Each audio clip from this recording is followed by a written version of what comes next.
Welcome to Ambassador Notes. We are now on the fourth pillar of Islam. It's amazing that we've gotten so far, but it's been really good. Right now, we're going to talk about what's called in Arabic Sawm, or fasting. The Islamic tradition of fasting is in some ways similar to the Christian discipline, but in some ways quite different. So the first thing is that unlike in Christianity, where you just have different types of fasting or abstinence, just depending on who you are and what denomination you belong to, in Islam, it's a uniform tradition. And basically fasting means no food, no water, and no intercourse.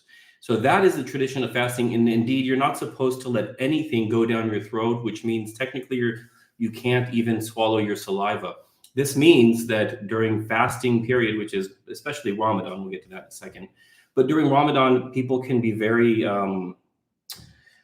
grumpy. Oftentimes people will not want to talk because then, it dries out your mouth. So then you want to drink water. So you'll see people spitting a lot because they don't want to swallow their saliva. So they'll spit.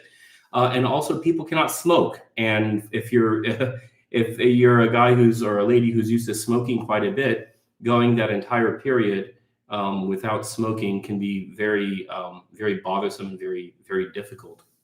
So the Islamic fasting tradition is quite different and quite demanding, quite difficult. Even in Christianity, I've always thought that people may not eat anything or even drink anything other than water, but the human body for several hours without water just really does not do very well. Now, fasting can be used throughout the entirety of the year, but it is especially associated with the holy month of Ramadan. We have another video on Ramadan if you want to go back a couple of months.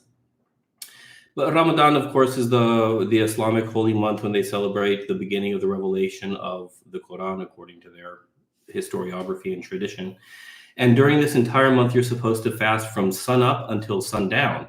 Now, this also is difficult because the Islamic year doesn't go by seasons. It's 12 lunar months. So every year it changes a little bit. So sometimes you can have Ramadan during the summer when sunup is very early and sundown is very late and it's very hot outside. That is a very difficult time to do the fast, but it's the rule. It's mandatory.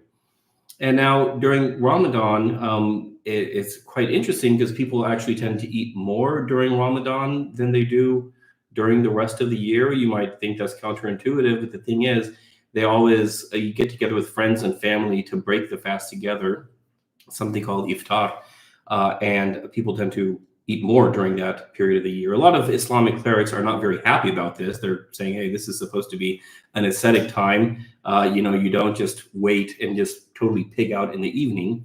And also people will tend to get up pretty early in the morning before sunup and have a large breakfast.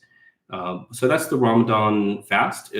Part of tradition is to break the fast with it's a date, because there's a story that's how Muhammad used to break the fast. So obviously that's the best way to do it.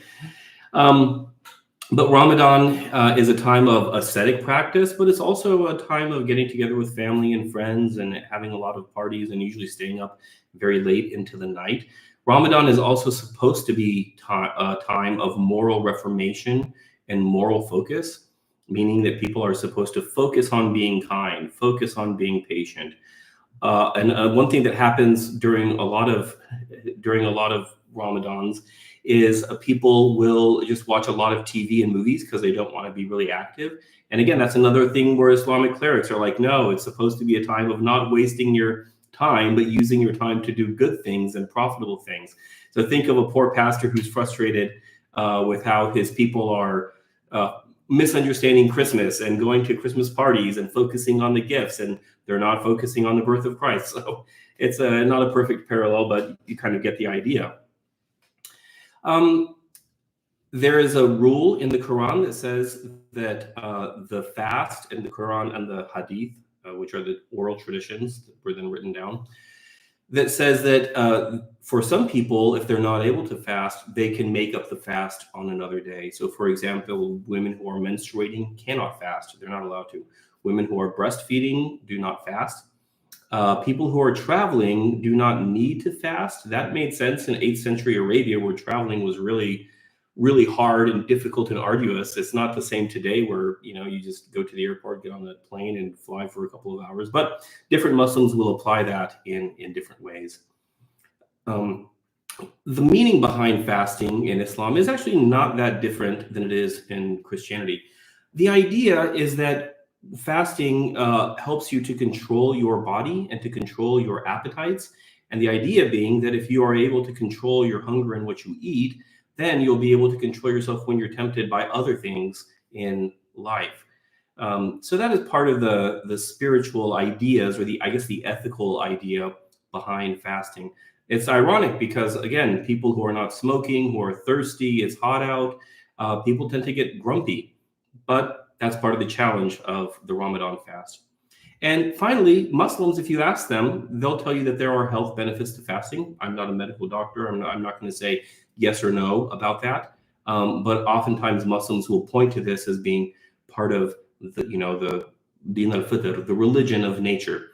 And they'll say this is one of the reasons why Islam is so great. Again, fasting, though, with no water is I think, problematic. So anyway, there we have Sawm is what it's called in Arabic.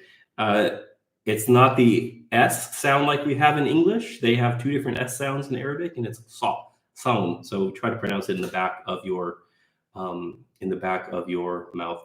And incidentally, just to toss this in, the Lenten feast or fast, the Lenten fast from Ash Wednesday up until Easter is also called a Sawm for Christians. So Christians use this same vocabulary. It's called Sawm al-Eid al-Kabir, the fast of the great holy day, or the great feast, meaning Easter. So thank you very much. Thank you for your interest in Islam. I hope that you're learning a lot. Let me know if you have any questions or comments, and God bless you all.